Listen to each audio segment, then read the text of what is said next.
ہم تھوڑی سی بات کر لیتے ہیں خوشی کی، ہیپینس کی. ایک میم کہہ رہی تھی can I by happiness with money etcetera. کیا کہہ رہی تھی میم آپ؟ ہم پیسے سے یہ نہیں لے سکتے، وہ نہیں لے سکتے. تنقید نہیں ہے، ویسے تھوڑا سا ریمائنڈ کروانا چاہ رہا ہوں. اوکے، اب جہاں تک ہیپینس کی بات ہے، وہ 1 منٹ چاہیے ان کو.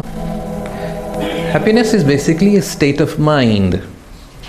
یہ آپ کے ذہن کی ایک کیفیت ہوتی، پتہ آپ کو اس چیز کا. And it varies person to person. اور یہ بندے مختلف بندوں پہ جیسے جیسے کوئی آدمی ہے وہ اس کو ویسے ویسے لیتا ہے. فار ایگزامپل بہت سے لوگ اسٹیج ڈرامہ دیکھ کے خوش ہوتے ہیں، کہتے ہیں کہ میں بڑا خوش ہوں. ان کے لیے وہ ہے. بہت زیادہ لوگ ڈراماز وغیرہ دیکھ کے، کچھ ناولز پڑھتے ہیں خوشی کے لیے، شانت ہونے کے لیے. کچھ سیریں کرنے چلے جاتے ہیں، کچھ سو جاتے ہیں. لو جی میں کوئی 1/2 گھنٹہ خوش ہونا چاہتا، میں ذرا سے سون لگے. کچھ روٹی بڑی ٹکا کے کھاتے ہیں، خوش ہونا. کچھ لتا منگیشکر کے گانے سنتے ہیں خوش ہونے کے لیے، شانت ہونے کے لیے، غم بلانے کے لیے. کچھ سگریٹ کے کش لگاتے ہیں.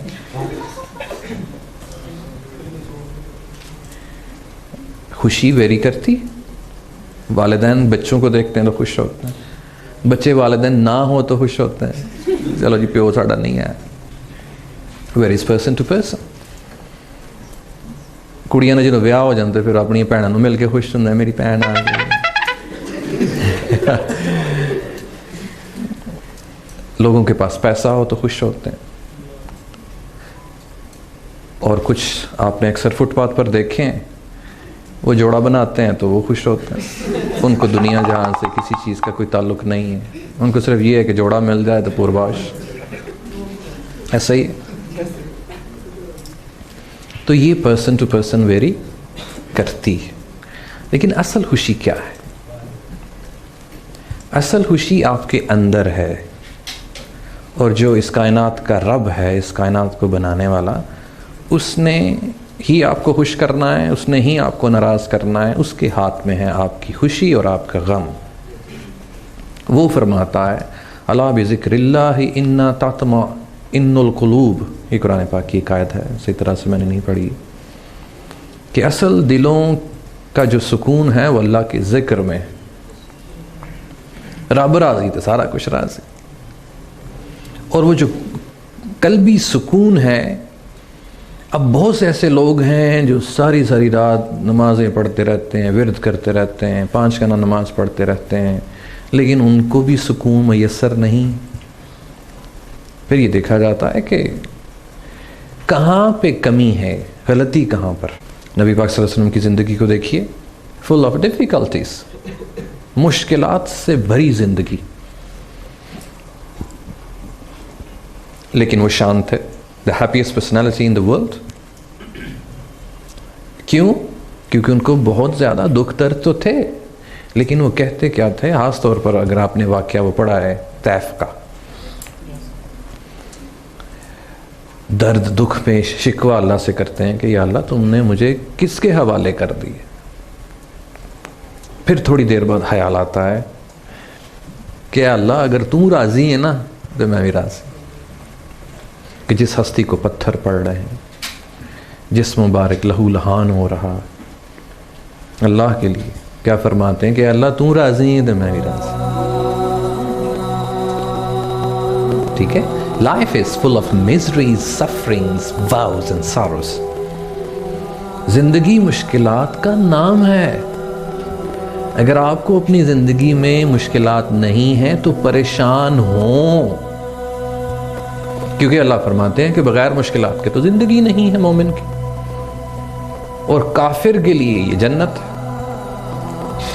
اور اگر آپ کو مشکلات نہیں ہیں تو آپ کو پریشان ہونا چاہیے، کیونکہ اللہ اپنے بندوں کو ہی تکالیف میں ڈالتا ہے، کیونکہ اس کا وعدہ ہے. کیا وعدہ ہے؟ اللہ کیا فرماتے ہیں سورہ بقرہ میں؟ وَلَنَبْلُوَنَّكُمْ بِشَيْءٍ مِّنَ الْخَوْفِ وَالْجُوعِ وَنَقْصٍ مِّنَ الْأَمْوَالِ وَالْأَنفُسِ وَالثَّمَرَاتِ. کہ میں نے تجھے آزمانا ہے. اور آپ کہتے ہیں کہ یا اللہ منہ کو تکلیف نہ دیں. آپ کی دعا کیا ہوتی ہے؟ یا اللہ منو کوئی تکلیف نہ دیں, کوئی پریشانی نہ دیں, کوئی دکھ نہ دیں. یہی ہوتی ہے نا دعا ہماری. آپ کیوں مانگتے ہیں یہ؟ آج سارا دن آپ تیاری کرتے رہیں, کل آپ کا آئیلس کا پیپر ہے یہ والا, اور جو آئیلس کے پیپر دینے کے لیے باہر ایگزامینیشن ہال میں کہنا یا اللہ منو اندر جاواں منو کوئی پیپر نہ ملے, یا اللہ منو کوئی پیپر نہ ملے, یا اللہ منو کوئی پیپر نہ ملے. وہ کاکا تیرے پھر نمبر کتوں آن گے, تو پیپر نہیں دینا. پھر آپ دعا کر یا اللہ کوئی مشکل سوال نہ آ جائے, یا اللہ کوئی مشکل سوال نہ آ جائے. مشکل سوال نہیں آئے گا تو اس کے پھر آپ کو مارکس کیسے ملیں گے؟ انہوں نے ABC پوچھنی ہے. تو ڈاکٹر بننا ہے تو اس کے لیے محنت نہیں, انجینئر بننا ہے اس کے لیے محنت نہیں. بولیے محنت ہے اور مشکلات ہیں تو زندگی ہے نا. ہاں یہ ہے کہ اس مشکلات کا سامنا کیسے کرنا ہے, اس کے لیے اللہ نے طریقے بتائیں. ہمارے نبی پاک صلی اللہ علیہ وسلم بہترین نمونہ ہے. کیا فرماتے ہیں؟ الحمدللہ علی کل حال. فرماؤ میں ہر حال میں خوش ہوں. الحمدللہ علی کل حال, جیسا بھی ہوں میں خوش ہوں. یا اللہ تیرا کرم. جا کے گھر جا کے سوچئے, اگر آپ کی زندگی میں مشکلات نہیں ہیں اس کے بارے میں فکر کیجئے. آئیے ہلکا پھلکا سا دیکھتے ہیں, اس لیے میں نے آپ کو پین اور پینس جو ہیں ریڈی کرنے کے لیے کہا تھا. کچھ کوٹیشنز آپ نے لکھ لینی ہے اور گھر جا کے اس کو سٹڈی کرنا ہے. قرآن کیا فرماتا ہے خوشی کے بارے میں, یا سکون کے بارے میں, یا غم اور دکھ کو دور کرنے کے بارے میں اللہ کیا فرماتے ہیں؟ سورہ بقرہ میں ہم نے کہا تم اترو, یہ آیت نمبر 38 سے 38, اس کو لکھ لیجئے, گھر جا کے پڑھیے. بہت خوبصورت پریزنٹیشن یہ مجھے بنا کے دی ہے ریکویسٹ پہ. اللہ فرماتے ہیں ہم نے کہا اترو, حضرت آدم اور حوا علیہ السلام یہاں سے جنت سے نکلو. سب کے سب نکل گئے, غلطی ہوئی ان سے, اللہ نے ان کو سزا دی. پھر اللہ کیا فرماتے ہیں؟ اگر تمہارے پاس میری طرف سے کوئی ہدایت آئے تو جس نے میری ہدایت کی پیروی کی تو اسے نہ کوئی خوف ہوگا نہ کوئی غم ہوگا.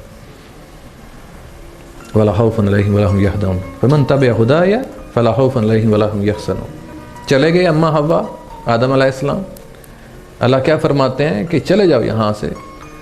اور پھر ان کی طرف سے وحی آتی تھی نا حضرت آدم علیہ السلام کو, اور وہ وہی ہے جو اللہ کا پیغام ہے کہ اگر وہ آپ سنتے ہیں تو اللہ فرماتے ہیں کہ نہ آپ اس پر عمل کرتے ہیں, نہ آپ کو کوئی خوف ہوگا نہ کوئی غم. کون فرما رہا ہے؟ اللہ ہمارا رب. اور اگر ہم نے غم اور تکلیفوں سے بچت حاصل کرنی ہے تو پھر ہمیں یہ پیرامیٹر آپ کے سامنے ہیں. آپ کیوں جاتے ہیں دکانوں پہ سگریٹ لینے کے لیے, دارو لینے کے لیے, ناول لینے کے لیے, لتا منگیشکر کو سننے کے لیے؟ میں ذرا کوٹھے تو ہوا, میں بہت پریشان ہوں. میں ذرا بڑے بازاروں ہوا, بہت پریشان ہوں میں. تو پریشانی تو آپ کے اندر آنی ہے اور اس کا حل بھی آپ کے سامنے ہے. اللہ مزید کیا فرماتے ہیں سورہ بقرہ میں آیت نمبر 64 میں؟ بلا شبہ جو لوگ ایمان لائے اور وہ لوگ جو یہودی ہوئے اور انصاری اور صابی جو بے دین ہیں, ان میں سے جو بھی ایمان لایا اللہ کے ساتھ اور یوم آخرت کے ساتھ اور نیک عمل کیے, ان کے لیے اجر ہے ان کے رب کے پاس, اور نہ انہیں کوئی خوف ہوگا نہ کوئی غم ہوگا. اس میں سیکھنے کے لیے کیا چیز ہے؟ اللہ اور اس کے رسول اور یوم آخرت پر ایمان لانا, نیک عمل کرنا. اس سے کیا ہوگا؟ نہ کوئی خوف ہوگا نہ کوئی غم ہوگا. No tension. سورہ بقرہ آیت نمبر 114. کیوں نہیں, ہاں جس نے اپنا چہرہ اللہ کے لیے جھکا دیا اور وہ نیکی کرنے والا ہے. اللہ کے لیے سب کو چھوڑ دیا, دنیا کو چھوڑ کے اللہ کے ہاں حاضر ہو گیا اور اس نے نیکی کی تو اس کے رب کے ہاں اجر ہے. اور پھر کیا ہے؟ نہ اسے کوئی خوف ہوگا نہ کوئی غم ہوگا. تو پھر کیوں پریشان ہو رہے؟ اسٹیٹ ڈرامہ دیکھ رہے, فلم دیکھنی 3 گھنٹے دیجیے, میں ذرا میرا دھیان اور پاسے ہوئے. آگے چلیے, سورہ بقرہ آیت نمبر 464. اور وہ لوگ جو اللہ کی راہ میں اپنا مال خرچ کرتے ہیں, وہ لوگ پھر نہیں دیکھتے انہوں نے کیا خرچ کیا, لیکن ہم تو خرچ کر کے دیکھتے ہیں کہ اللہ کی راہ دے وچ نے پیسے ٹر گئے. آنکھیں بند کر کے جو اللہ کی راہ میں خرچ کرتے ہیں اور احسان نہیں جتلاتے کہ میں نے اس کو یہ کر دیا وہ کر دیا, میں نے اس کے ٹیوشن کے پیسے دیے, میں نے اس کو گھر دے دیا, میں نے کرایہ دیتا, میں نے دیتا. جتلانا نہیں. اور نہ وہ ایذا دیتے ہیں نہ وہ تکلیف دیتے ہیں. 4 چیزیں یہاں پر آ گئیں. 3 چیزیں: مال خرچ کرنا ہے، پھر اس کی پرواہ نہیں کرنی ہے، نہ احسان جتلانا ہے اور نہ کسی کو تکلیف دینی ہے. ان کے لیے اللہ کے ہاں اجر ہے، نہ ان کو کوئی خوف ہوگا نہ کوئی غم ہوگا. دیکھیے ولا خوف علیہم ولا هم یحزنون. سورہ بقرہ آیت نمبر 474. اور وہ لوگ جو خرچ کرتے ہیں اپنا مال رات میں اور دن میں، پوشیدہ اور ظاہر. ہم اللہ کی راہ میں مال خرچ کرتے ہیں، پوشیدہ بھی اور ظاہر بھی. ان کے رب کے ہاں نہ کوئی خوف ہے، اجر ہے، نہ کوئی خوف ہوگا نہ کوئی غم ہوگا. پھر اللہ کی راہ میں دیجیے. سورہ بقرہ میں اللہ فرماتے ہیں، آگے اللہ سورہ بقرہ میں 477 میں فرماتے ہیں، بے شک وہ لوگ جو ایمان لائے انہوں نے نیک عمل کیے اور نماز کو قائم کیا. ایک نماز ادا کرنا ہے، نماز کو قائم کرنا ہوتا ہے نماز کو ریگولر کرنا، اور زکوٰۃ دینا. ان کے لیے اللہ کے ہاں اجر ہے، نہ کوئی ان کو خوف ہوگا نہ کوئی غم ہوگا. پائیدار ہے جی. اللہ سورہ آل عمران میں فرماتے ہیں 169 میں اور 170 میں، جو لوگ اللہ کی راہ میں قتل ہوئے انہیں مردہ نہ سمجھو، حقیقت میں وہ زندہ ہیں، اپنے رب کے پاس رزق پا رہے ہیں، جو کچھ اللہ نے اپنے فضل سے انہیں دیا ہے اس پر وہ خوش ہیں. اور جو لوگ ان کے پیچھے رہ گئے اور شہید ہو کر ان میں شامل نہیں ہو سکے، ان کی نسبت خوشیاں منا رہے ہیں کہ قیامت کے دن ان کو بھی کوئی خوف نہیں ہوگا. جو شہید نہیں ہوئے ہیں اللہ نے ان کو بھی بشارت دی. آگے دیکھیے سورہ مائدہ میں آیت نمبر 69 میں، بلا شبہ وہ لوگ جو ایمان لائے، جو لوگ یہودی اور انصاری و صابئین میں سے جو بھی ایمان لائے اللہ کے ساتھ اور یوم آخرت کے ساتھ اور نیک عمل کیے. اللہ پر اور آخرت پر ایمان لانا، نیک عمل کرنا، پھر ان کے لیے اجر ہے اللہ کے پاس اور انہیں نہ کوئی خوف ہوگا نہ کوئی غم ہوگا. سورہ الانعام آیت نمبر 48. ہم رسولوں کو بھیجتے ہیں تاکہ وہ خوشخبری سنائیں جنت کی اور ڈرانے والے بنائیں عذاب سے. پھر جو لوگ ایمان لائے اور اصلاح کر لی انہیں نہ کوئی خوف ہوگا نہ کوئی غم. سورہ اعراف آیت نمبر 35. اے بنی آدم، اگر تم ہی میں سے میرے رسول تمہارے پاس آئیں اور میری آیات کو بیان کریں تو جس نے تقوی اختیار کیا اور اپنی اصلاح کی انہیں نہ کوئی خوف ہے نہ کوئی غم. تقوی اختیار کریں گے تو بھی آپ کو کوئی ٹینشن نہیں. سورہ اعراف 48 and 49. پھر یہ اعراف بلند جگہ والے دوزخ کی چند بڑی بڑی شخصیتوں ان کی علامتوں سے پہچان کر پکاریں گے کہ دیکھ لیا تم نے آج کے نہ تمہارے جتھے تمہارے کسی کام آئے، نہ وہ ساز و سامان جن کو تم بڑی چیز سمجھتے تھے دنیا میں. اور کیا یہ اہل جنت وہی لوگ نہیں جن کے متعلق تم قسمیں کھا کر کہتے تھے کہ ان کو تو اللہ اپنی رحمت سے کچھ بھی نہیں دے گا. آج انہی سے کہا گیا ہے کہ داخل ہو جاؤ اور جنت میں تمہارے لیے کوئی نہ کوئی خوف ہے نہ کوئی غم ہے. سورہ یونس میں اللہ کیا فرماتے ہیں، بے شک اللہ کے بندوں کو قیامت کے دن نہ کوئی خوف ہوگا نہ کوئی غم ہوگا. اور اللہ کے بندے کون ہیں؟ جو اللہ کی بات مانتے ہیں وہ اللہ کے بندے. ویسے تو سبھی اللہ کے بندے ہیں نا، ٹھیک ہے، لیکن اللہ کے قریبی بندے وہ ہیں جن کو اللہ بچائے گا، جو اللہ کی بات کو مانتے ہیں. سورہ الزخرف آیت نمبر 68. اے میرے بندو قیامت کے دن تمہیں نہ کوئی خوف ہوگا نہ کوئی غم. اللہ بشارت دے رہے ہیں.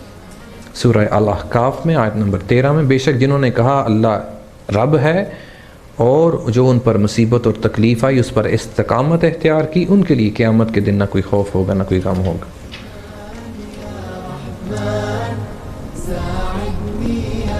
یہ آیت یاد کرنے کے لیے کافی ہے. الا ان اولیاء اللہ لا خوف علیہم ولا هم یحزنون. لب لباب اس پریزنٹیشن کا کیا ہے کہ جو اللہ کے دوست ہیں، اولیاء کہتے ہیں دوست کو، جو اللہ کا دوست ہے اسے کوئی ٹینشن نہیں. تو اللہ کے دوست بنیے. کیسے بننا ہے؟ نبی پاک صلی اللہ علیہ وسلم جیسے بنایا ہے، دعا کرنے سے نہیں، اعمال کرنے سے.